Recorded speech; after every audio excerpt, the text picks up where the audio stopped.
L'Éternel te bénisse, l'Éternel te bénisse et te garde, fasse lever la lumière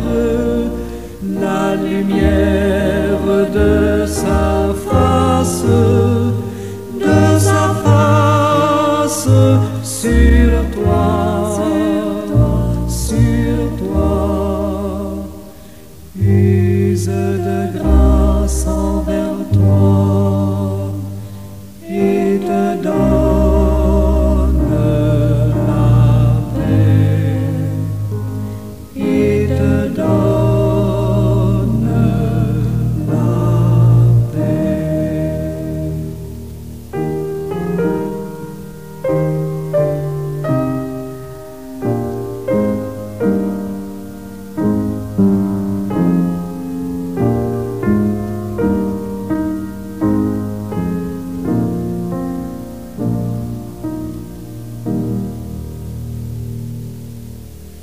L'Éternel te bénisse, l'Éternel te bénisse et te garde, fasse lever la lumière de sa face sur toi, use de grâce envers toi et te donne la paix, et te donne la paix.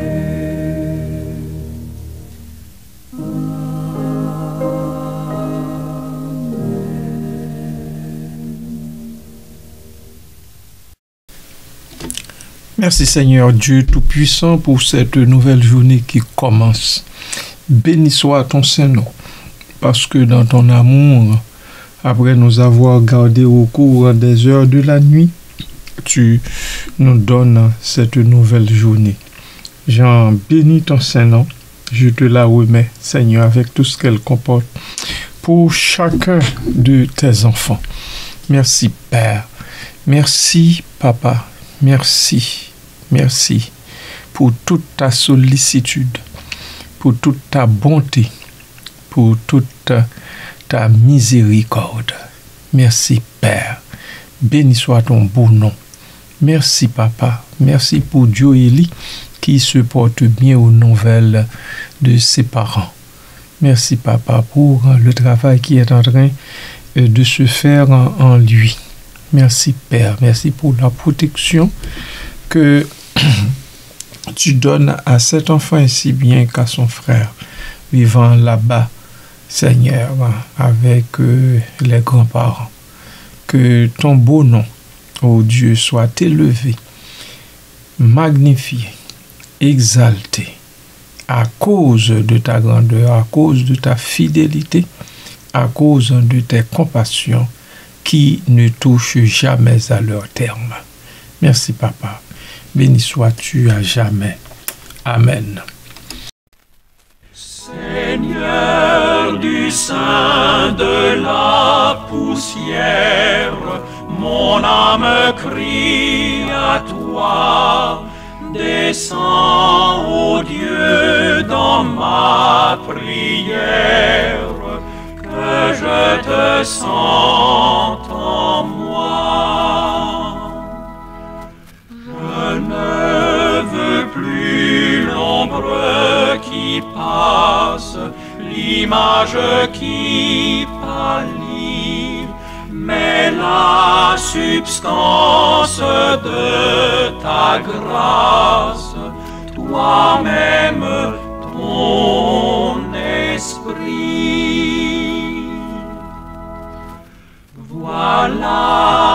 le seul bien que j'envie, que j'implore, ô mon roi, ne plus vivre que de ta vie, que par toi, que pour toi.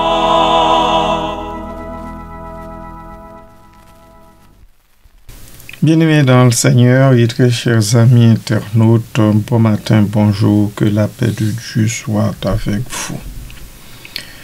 Car je vous ai annoncé tout le conseil de Dieu, sans en rien retrancher ou cacher.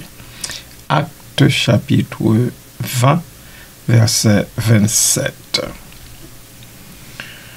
Cette affirmation prononcée par l'apôtre Paul dans son discours d'adieu aux anciens d'Éphèse est une déclaration puissante de fidélité et d'intégrité dans la proclamation de l'Évangile. Elle souligne l'engagement de Paul à ne pas retenir une partie quelconque de la vérité divine, mais à la présenter dans son intégralité. Je vais explorer avec vous la signification de cette phrase, son contexte dans le livre des Actes des Apôtres et ses implications pour les leaders chrétiens et les croyants d'aujourd'hui. Contexte d'Actes 20-27. Pour comprendre pleinement la portée de cette déclaration, il est essentiel de la situer dans son contexte. Le chapitre 20 des Actes des Apôtres décrit le voyage de Paul vers Jérusalem, où il pressent des épreuves et des persécutions. En chemin, il s'arrête à Milet et convoque les anciens de l'église d'Éphèse, une communauté qu'il avait fondée et servie pendant 3 ans. Vous verrez cela en Actes chapitre 20, verset 31. Dans son discours d'adieu, l'apôtre rappelle son ministère parmi eux, soulignant son humilité, son dévouement et son enseignement constant. Chapitre 20, versets 18 à 21. Il les exhorte à veiller sur eux-mêmes et sur le troupeau que le Saint-Esprit leur a confié. Verset 28. C'est dans ce contexte qu'il prononce la phrase clé « Car je vous ai annoncé tout le conseil de Dieu sans en rien cacher. » Amen. Je ne veux plus l'ombre qui passe, l'image qui pâlit, mais la substance de ta grâce, toi-même ton esprit. Voilà le seul bien que j'envie, que j'implore, ô mon roi, ne plus vivre que de ta vie, que par toi, que pour toi.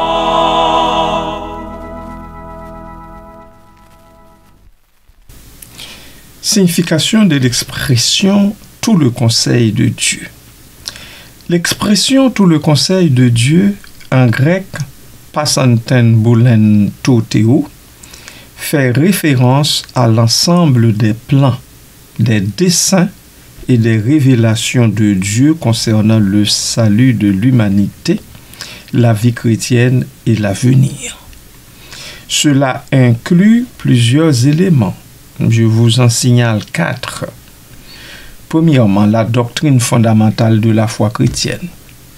La nature de Dieu, la Trinité, la divinité de Jésus-Christ, son sacrifice expiatoire, la nécessité de la repentance et de la foi, la justification par la grâce, la régénération par le Saint-Esprit, la résurrection des morts et le jugement dernier.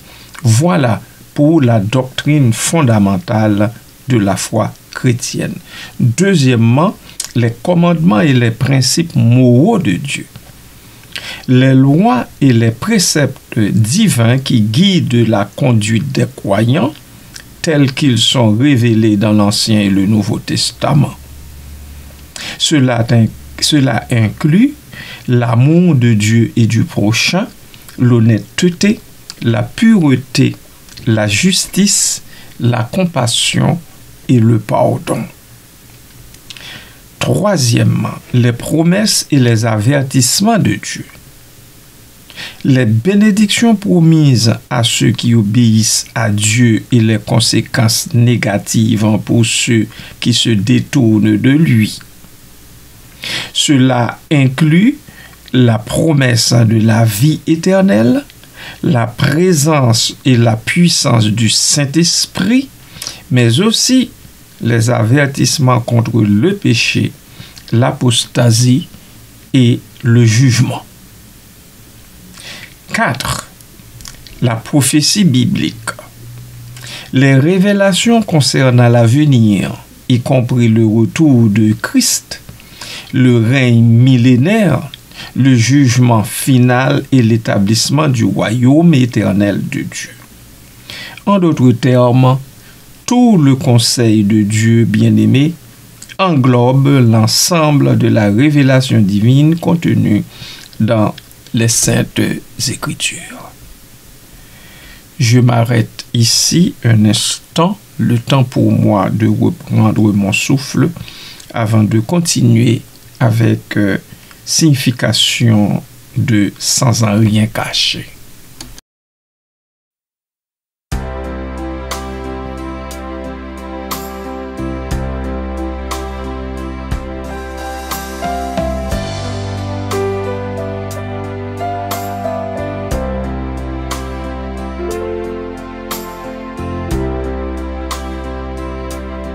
Viens mon âme, te réclame, car c'est toi qui m'as cherché pour te suivre. Je te livre mon cœur avec son péché. Viens mon âme, te réclame, mon bonheur est tout en toi. Je t'adore, je t'implore, ô Jésus, demeure en moi.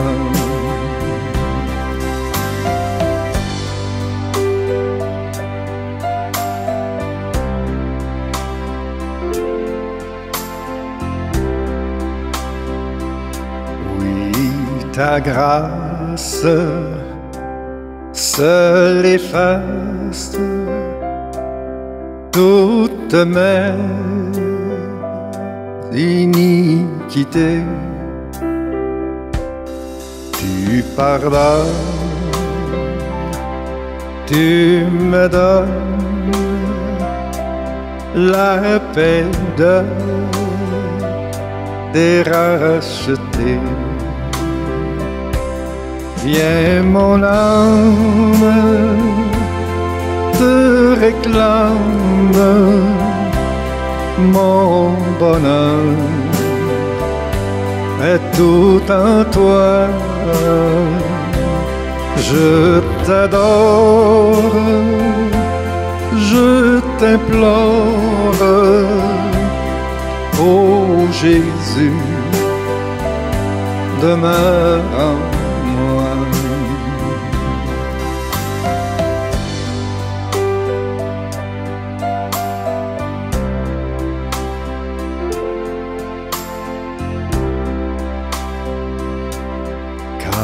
le doute,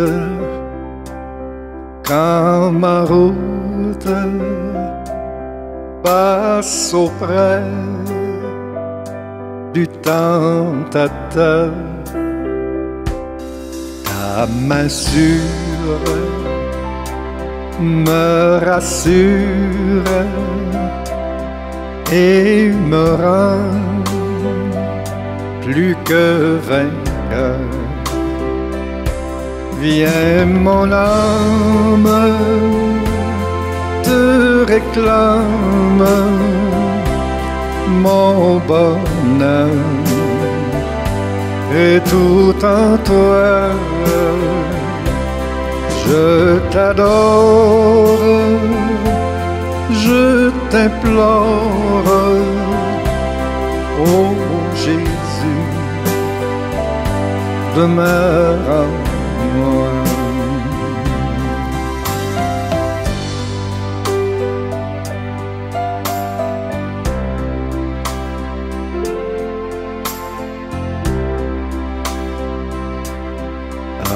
Demeure à chaque heure mon rempart, mon défenseur, ma victoire et ma gloire, mon Jésus, mon seul sauveur. Viens mon âme, te réclame mon bonheur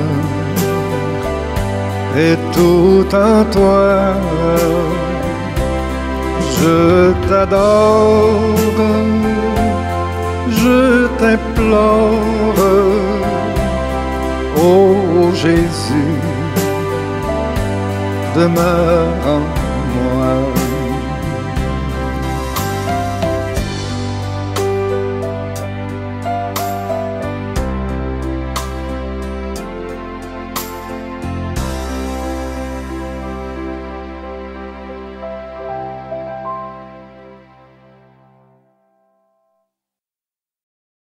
Oui, Seigneur Dieu, notre âme te réclame pour l'œuvre à laquelle tu nous appelles. Oui, nous comprenons chaque jour qui passe, nous comprenons un peu plus que c'est une œuvre d'amour utile et bénie, Seigneur, que tu nous convies. Et ça nous prend aussi de l'assistance de l'Esprit Saint, de ta force, pour mener à bien le travail, Seigneur, que tu nous donnes à effectuer pour toi en ce monde. Merci, Papa, de nous assister. Merci, Seigneur, de remédier à nos faiblesses. Seigneur, béni soit ton nom, Jésus. Amen. Signification de sans en rien cacher. L'expression sans en rien cacher en grec ou hypesteilamen signifie que Paul n'a pas retenu ou dissimulé une partie quelconque de ce conseil. Il n'a pas édulcoré la vérité pour plaire à son auditoire, ni éviter les sujets difficiles ou controversés. Il a proclamé l'intégralité du message de Dieu, même lorsque cela était impopulaire ou risqué. Cela implique l'honnêteté et la transparence. Paul a présenté la vérité de Dieu de manière claire et sans ambiguïté, sans chercher à la manipuler ou à la déformer. Le courage et la conviction. Il n'a pas cédé à la pression sociale ou à la peur de l'opposition, mais a proclamé la vérité avec audace et confiance. La fidélité à la parole de Dieu. Il a considéré la parole de Dieu comme la source ultime de vérité et aussi d'autorité. Et s'est efforcé de la communiquer avec précision et intégrité. Je crois que c'est ce que tout serviteur du Seigneur, toute servante de Dieu doit faire quand il s'agit de l'annonce de la parole de Dieu. Je l'ai déjà dit, je le répète encore, ce n'est pas notre parole, c'est la parole de Dieu, du Dieu très saint, très juste. Nous devons la respecter jusqu'au bout. Amen.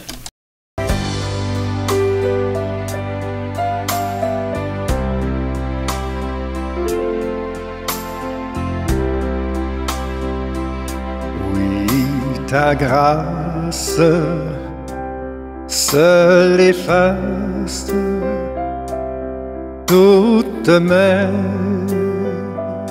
iniquités. Tu pardonnes, tu me donnes la paix de t'es racheté. Viens mon âme, te réclame mon bonheur est tout en toi. Je t'adore, je t'implore, ô Jésus, demeure en moi.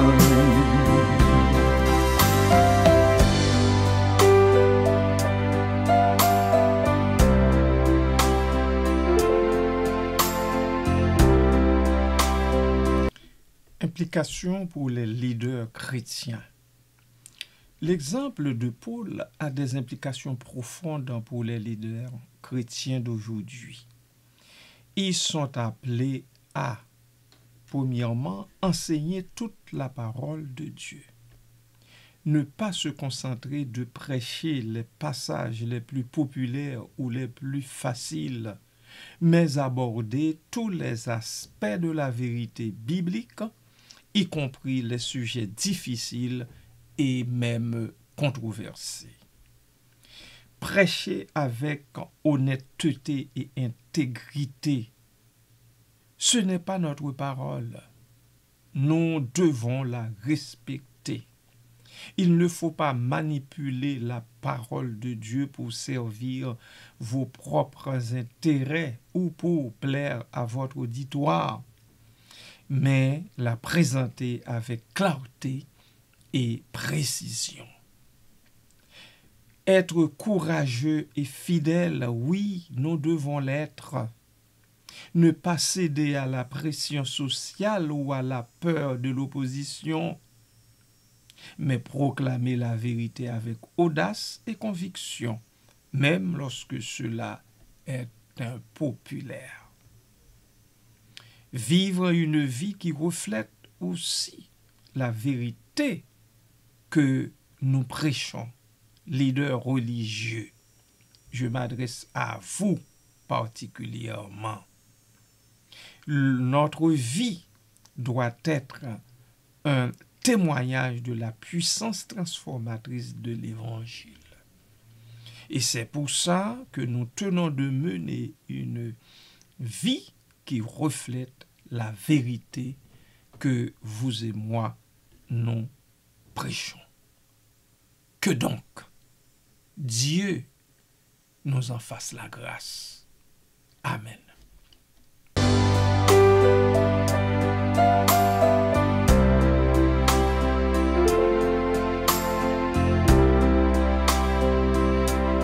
Quand le doute, quand ma route passe auprès du tentateur, ta main sûre me rassure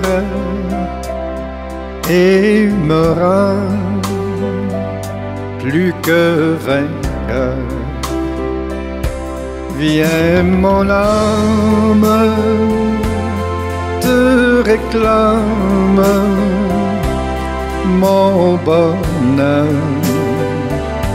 est tout en toi. Je t'adore, je t'implore, ô Jésus, demeure en moi.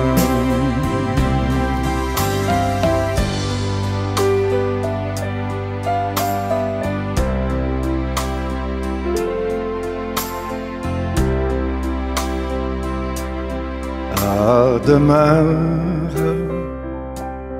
à chaque heure mon rempart, mon défenseur, ma victoire et ma gloire, mon Jésus, mon seul sauveur. Viens mon âme, te réclame, mon bonheur est tout en toi. Je t'adore, je t'implore, ô Jésus, demeure en moi.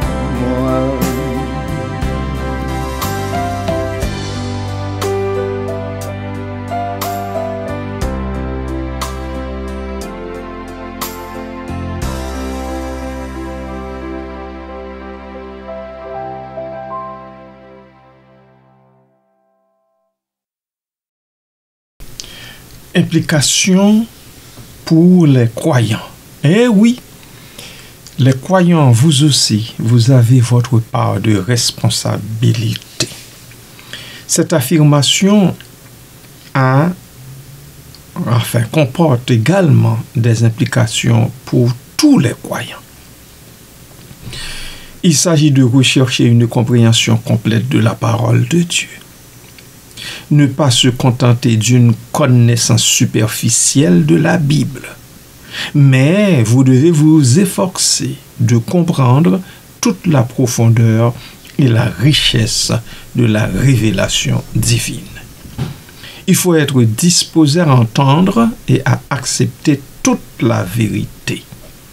Ne pas rejeter les parties de la Bible qui sont difficiles à comprendre ou qui remettent en question vos propres opinions, mais vous ouvrir à la direction du Saint-Esprit. Il importe également de partager la vérité avec les autres, car nous sommes sauvés pour servir.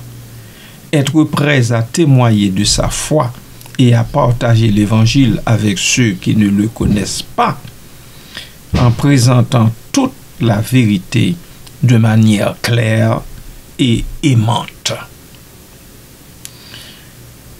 En conclusion, l'affirmation de Paul dans Actes 20-27 est un appel à la fidélité et à l'intégrité dans la proclamation de l'Évangile. Elle nous rappelle l'importance de connaître et de partager toute la vérité de Dieu sans rien cacher. Que nous soyons leaders ou simples croyants, nous sommes appelés à suivre l'exemple de Paul et à proclamer tout le conseil de Dieu avec courage, honnêteté et amour. Amen. Seigneur, mon âme soupire après tes divins pavis, pour t'écouter et m'instruire à tes pieds toujours assis. Formez-moi pour ton service, à ton école, ô Seigneur, que par ton esprit je puisse te servir avec ardeur. Seigneur, réponds dans mon âme, flot sur flot de ton esprit, qu'ainsi brûlant de ta flamme, en moi tout m'en soit détruit. Formez-moi pour ton service, à ton école, ô Seigneur, et par ton esprit je puisse te servir avec ardeur.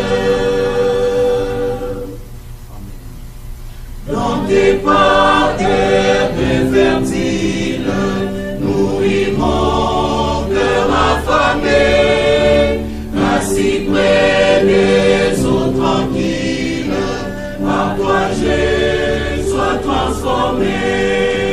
Formez-moi pour ton service, à ton école, ô Seigneur, et par ton esprit je puisse te servir avec ardeur.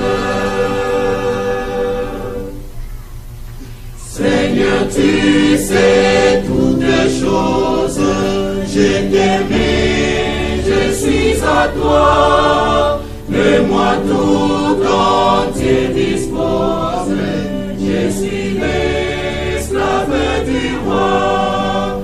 Formez-moi pour ton service, à ton école, ô Seigneur, et par ton esprit je puisse te servir avec ardeur. Formez-moi pour ton service, à ton école, ô Seigneur, que par ton esprit je puisse te servir avec ardeur.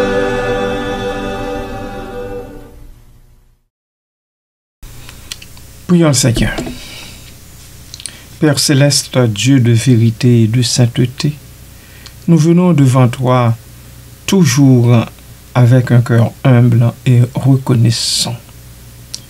Nous voulons te remercier pour les bergers, pour les enseignants, pour les pasteurs et les serviteurs que tu as établis dans ton Église.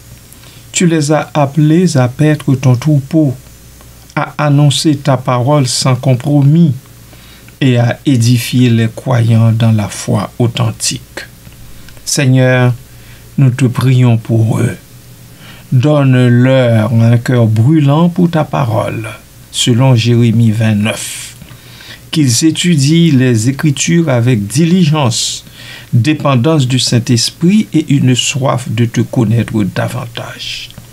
Protège-les, ô Dieu, de l'orgueil intellectuel, de la paresse spirituelle ou de l'influence des doctrines humaines.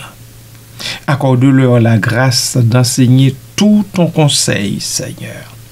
Qu'ils n'omettent ni ne déforment aucune vérité biblique, même les passages les plus difficiles ou impopulaires.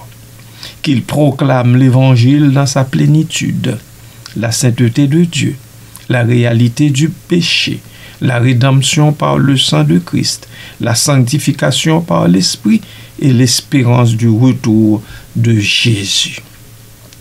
Remplis-les, ô Dieu, de ton esprit de sagesse et de révélation, qu'ils discernent les temps et les saisons, s'adaptant aux besoins du troupeau sans compromettre la vérité. Qu'ils parlent avec autorité divine, mais aussi avec amour et patience. Protège-les, ô Dieu, des pièges de l'ennemi. Garde-les de la tentation de plaire aux hommes, de la peur des persécutions ou de l'idolâtrie du succès. Fortifie leur intégrité, leur vie de prière et leur dévotion à Christ avant tout. Suscite en eux un zèle pour l'unité et la maturité de l'Église, Seigneur. Qu'ils équilibrent en vérité et grâce, fermeté et compassion, pour conduire ton peuple vers la ressemblance à Christ. Qu'ils forment des disciples solides, capables à leur tour d'enseigner la parole de Dieu. Père, nous te confions ces serviteurs comme des trésors entre tes mains. Que leur ministère porte du fruit éternel et que ton nom soit glorifié par leur fidélité. Que ton Église soit une colonne et un appui de la vérité jusqu'au retour de notre Seigneur Jésus-Christ. Nous te prions au nom puissant de Jésus, notre grand berger. Amen.